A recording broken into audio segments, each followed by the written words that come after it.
Assalamu alaikum wa rahmatullahi wa barakatuh. A'udhu billahi minash shaitanir rajeem. Bismillahir rahmanir rahim. What is the difference between Iblis and Shaitan? We will look at the three creations of Allah subhanahu wa ta'ala. Jinn, which are made of fire, angels, which are made of light, and mankind, which are made of clay. Once upon a time, there was a jinn called Azazil. Azazil was so good that Allah subhanahu wa ta'ala allowed him to live with the angels. When Allah subhanahu wa ta'ala created Adam alayhi salam, he asked all the angels to bow down to Adam alayhi salam.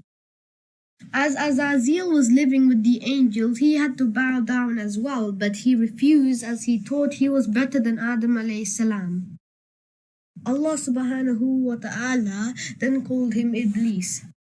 Azazil was now Iblis. He was kicked out.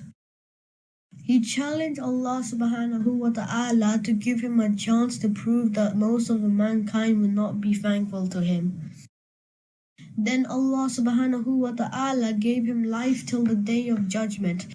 This is the story of Iblis. Anyone being deliberately rebellious against Allah subhanahu wa ta'ala is a follower of Iblis and would be called Shaitan. There is only one Iblis, but there are many Shaitans.